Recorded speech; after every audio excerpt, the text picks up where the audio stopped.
Kolam dengan moss garden ini sudah pernah kita bahas di sebuah video. Waktu itu kita membahas soal pembuatannya. Nah, sekarang setelah jadi seperti apa, kita akan bahas lagi.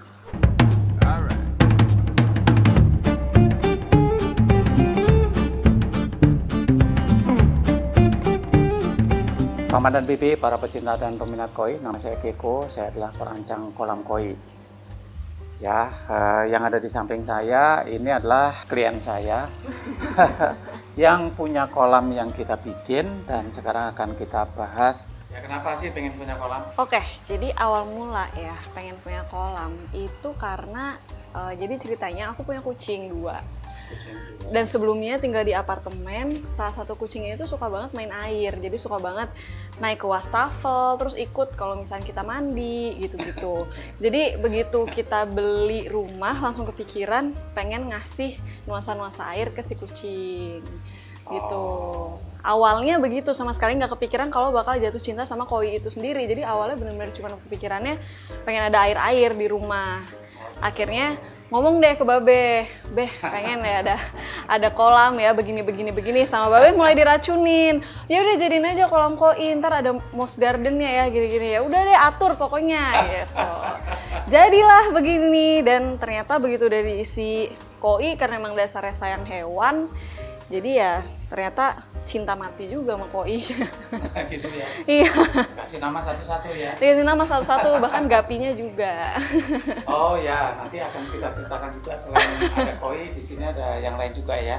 Iya. Oke, jadi intinya pengen punya kolam pertamanya cuma karena pengen memberikan happiness dan joy untuk kucing, kucing lu gitu aja kan? Iya, awalnya gitu. Oh, jadi makanya sebenarnya di desainnya pada saat timnya Keko mendesain kolam ini itu di gambar teknisnya juga dibikinnya itu judulnya bukannya kolam Mrs. Numi gitu, tapi kan Kolam Pip, iya, Pips Pond. Iya. Karena kucingnya namanya Pip. Jadi kliennya Pip bukan Bumi. Iya, jadi kliennya itu sebenarnya bukan Numi tetapi kucingnya dia. Nah, kolam ini memang keluar dari kebiasaan yang selama ini kita kenal ya, biasanya kolam koi ya seperti itu saja, just pond, just koi pond, technical pond gitu ya, kolam teknis cuma seperti itu saja. Tapi ya memang kalau beberapa orang yang mempunyai space lebih, mereka bisa saja membuat kolamnya lebih natural seperti itu. Nah, kolam ini juga masuknya kepada kolam dengan desain natural juga, tapi natural kan ada macam-macam ya.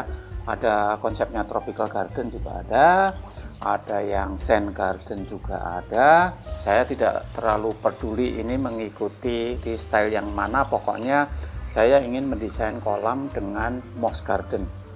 That's it, moss, pokoknya moss gitu aja. Ya pokoknya intinya kolam dikombinasikan dengan moss garden. Dan kenapa moss? Itu yang saya pikirkan pertama sekali kalau kita melihat satu tempat yang dipenuhi dengan moss, dengan lumut, itu kita akan mendapatkan kesan bahwa yang pertama adalah wet, ya basah gitu ya, tempatnya adalah basah, segar. Karena apa? Karena kita berada di tempat yang benar-benar panas ya. Kalau di Bekasi ini kan memang benar-benar di pusatnya di pusat panasnya dunia lah. Inti bumi. Dekat sama inti bumi, jadi memang benar-benar panas, memang benar-benar hot gitu. Temperatur udara juga 30 derajat ke atas gitu. Terus kemudian airnya sendiri pun biasanya sekitar 30 derajat Celcius gitu. Jadi kita ingin mendapatkan wet. Yang pertama, yang kedua, moss itu kalau kita tumbuhkan di atas batu-batu, dia akan memberikan kesan yang soft. Taman ini akan jadi soft karena mossnya yang ada di atas batu-batu. Ya, jadi wet and soft. Yang berikutnya, dengan moss itu kita ingin mendapatkan kesan bahwa tempat ini sudah lama banget ada, karena kalau kita melihat tempat-tempat yang ada mossnya gitu, itu kan selalu kesannya adalah bahwa seperti tempat yang abandoned, yang jarang sekali disentuh oleh manusia gitu. Karena tempat yang disentuh manusia biasanya mossnya kan hilang, tidak tumbuh. Nah justru naturalnya itu, kesan naturalnya ingin diperoleh dari kesan bahwa tempat ini jarang disentuh manusia. Jadi memang alam yang benar-benar masih virgin lah gitu. Jadi kesan itu ingin didapatkan.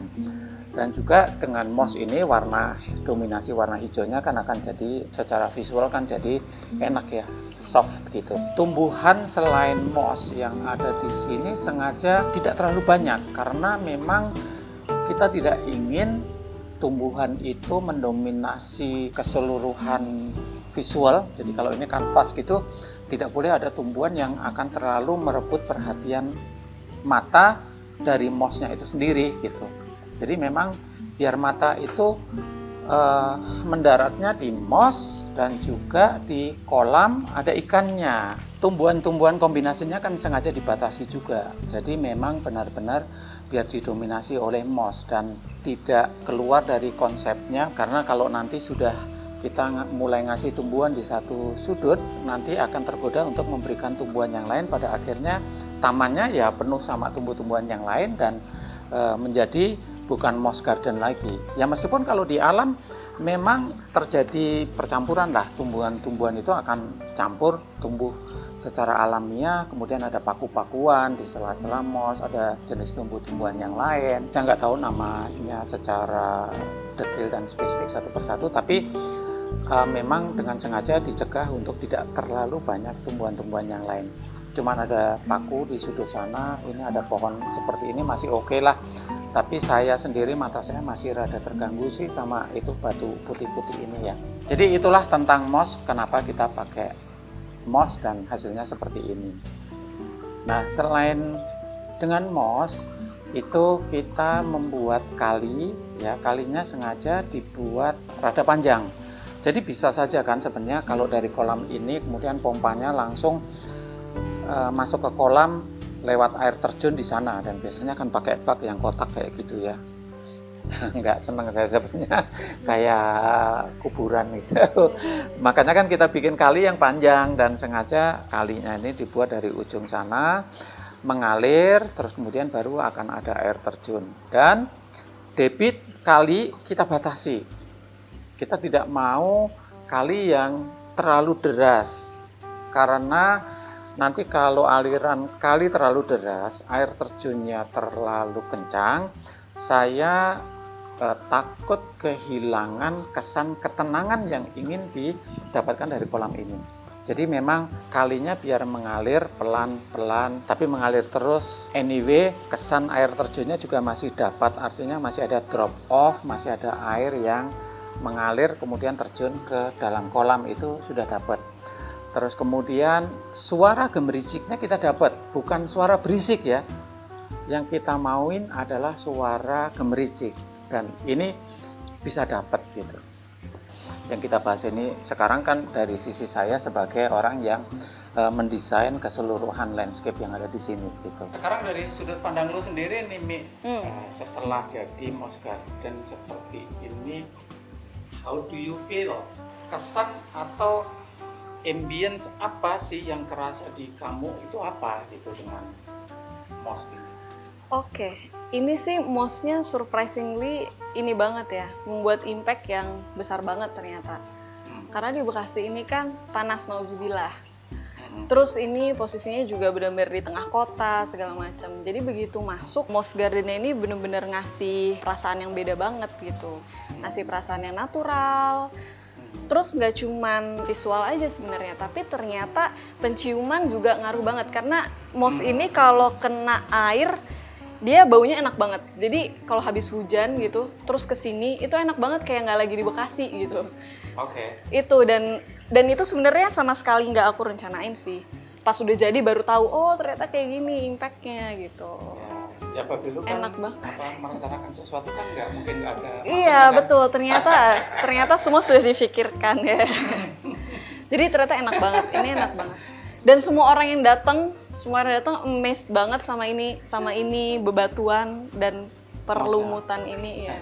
Perlumutan ya. Iya, semua perlumutan ini. Artinya kan mouse-nya ini sendiri memang benar-benar bisa membuat apa ya, seperti escape from Bekasi dong. Banget. Itu. Oke. Jadi kalau abis capek kerja, kebetulan kan aku kerjanya di rumah terus tuh. Kalau misalnya capek, turun gitu, ngerokok di sini sambil ngeliatin lumut, udah itu enak banget. Sambil nyiumin lumut, udah itu enak banget. Healing. Nyiumin gitu enggak? Enggak, soalnya baunya tuh menyeruak gitu, baunya. Okay. Jadi duduk di sini tuh berasa vibe lumutnya gitu. Ya, anyway itu kan cerita gimana kamu merasakan mouse-nya. Sekarang kan kolam ini dibikin buat kucing-kucing lo nih. How do they feel about the pond dan seluruh Mereka kerjaannya explore terus sih. Mereka benar-benar kerjaannya explore lagi-lagi, mungkin karena bau lumutnya ini menarik banget ya, bau-bau alam gitu. Jadi mereka juga kerjaannya cium-ciumin lumut. Bahkan si Fred itu saking sukanya dia suka kayak nyiumin catnip gitu sambil gosok-gosok gitu ya. Malah kadang-kadang pengen digigitin lumutnya, cuman kan aku nggak bolehin karena ini nanamnya sekuat tenaga gitu kan. Jadi agak sedih juga kalau digigitin gitu. Tapi dia sesuka itu sampai gesot-gesot gitu. Terus hebatnya Babeh ini juga batu-batunya tuh nggak tahu ini direncanakan apa kebetulan ya. Batu-batunya tuh seolah-olah kayak nyediain apa ya, spot-spot untuk kucing yang pas banget buat mereka duduk gitu. Jadi beneran ini nih salah satunya spot yang ini nih. Ya itu spot itu spot favoritnya dia ya. Itu salah satu spot favorit dia, sama di tengah situ spot favoritnya Pip. Di tengah ini ya. Sama di ini sih di belakang di bawah pakis ini spot favoritnya Fred. Jadi seolah-olah semuanya emang tempatnya mereka lah. Ya ini untuk kucing sih silakan buat kucing, tapi kan sebenarnya kolam ini merupakan salah satu bagian integrated dengan interior rumah juga. Dan ini interiornya juga kemudian ada integrasinya dengan area eksterior ini juga kan ya. Iya betul. Oh ya kebetulan kan memang kebetulan si Numi ini kan interior designer, jadi segala hal tentang rumahnya itu pasti penuh pertimbangan gitu. Iya betul. Ceritakan tentang interior lantai 1 aja lah, soalnya lantai 1 kan langsung yang ada hubungan sama bagian belakang sama kolam ini kan lantai 1. Ya. Ceritain aja deh. Oke, jadi untuk lantai satunya ini sebenarnya isinya itu nggak banyak ya. Ini area publik yang emang buat terima tamu. Sebenarnya agak masuk ke dalam sedikit itu udah mulai semi private sih, udah meja makan dan kitchen segala macam. Terus untuk lantai 1 ini aku sama sekali nggak muluk-muluk bikinnya. Karena kebetulan aku juga bukan tipe yang sering punya tamu. Sekalipun ada tamu, juga tamunya orang terdekat, entah itu saudara atau temen deket gitu. Wah. Iya, Babe. Mentok-mentok Babe tamunya.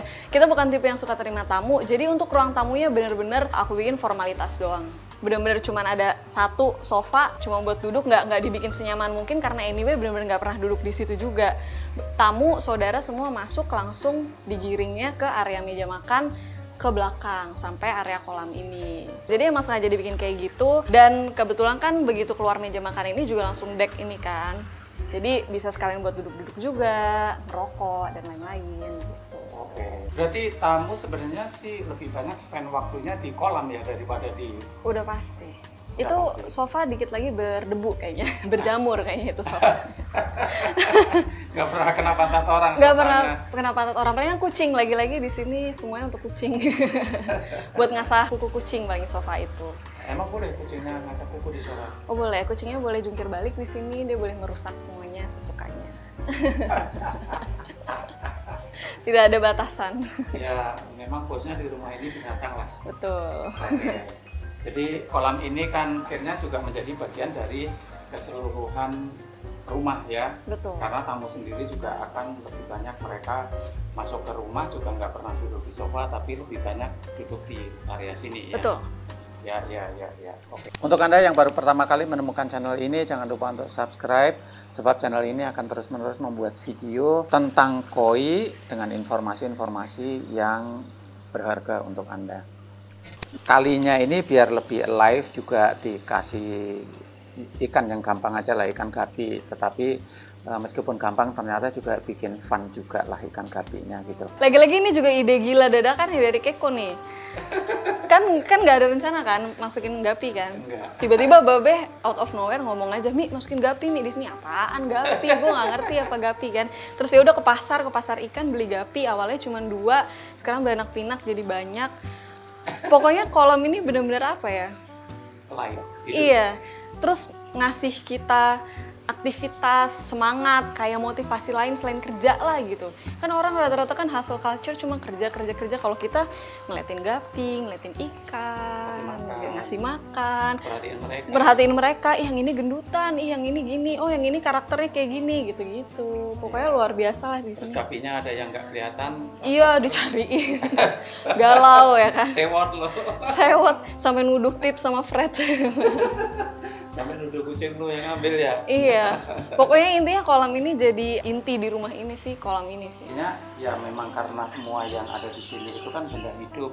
Betul. Baik tanaman maupun ada ikan dan binatang yang lain.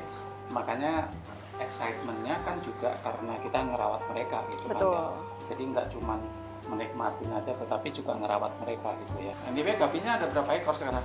Nggak tahu, kayaknya 15-an ya, padahal dulu awalnya cuma sepasang. 15-an yang kelihatan loh, yang kelihatan. Ada yang suka ngumpet? Ada yang suka ngumpet. Ya, oke. Kalau koinnya sih, ya tadi kita membawa 2 ekor koin baru lagi ke sini.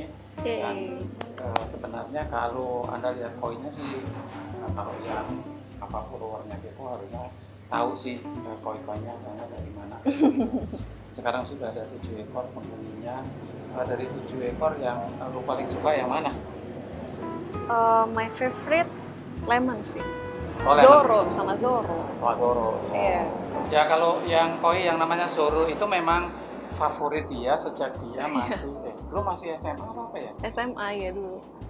Berarti berapa tahun sampai sekarang? Itu tahun berapa? Nggak tahu ya, SMA tuh tahun 2010, 2011. 2011-an kali ya. Sekarang lalu SMA tahun berapa sampai lupa? 2010 masuknya kalau nggak salah. 2010 masuknya deh kalau nggak salah deh. Cuma kayaknya dia nggak dari awal SMA, di pertengahan SMA, mungkin 2011 itu kali ya. Oh ya, Zoro itu memang hasil breeding saya sendiri. Iya. Sejak Zoro itu masih bayi, dia diusuri ya, hasil breeding sendiri. Dia udah itu bagus banget, cakep banget, dikasih nama Zoro sama dia. Ya udah, begitu ada koi yang dikasih nama itu udah nggak boleh kemana-mana. Iya. Jadi panjang umur dia sampai sekarang. Wah, ya, Zoro. Sampai akhirnya dia punya rumah sendiri, bikin kolam, Zoro dibawa ke sini. Hebat, Zoro legend loh. Legend ya. Legend.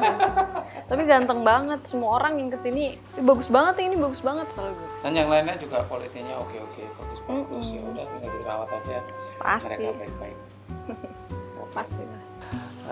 Jadi kurang lebih seperti itu. Dan penanaman moss saya kira sih teman-teman yang terbiasa main di aquascape, main di paludarium, mereka lebih jago dan saya memang belajar dari mereka.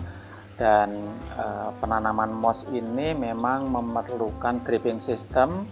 Jadi sementara ini yang kita pakai memang dripping systemnya ini sebenarnya mist yang biasa dipakai sebenarnya kalau nggak salah buat rumah walet ya.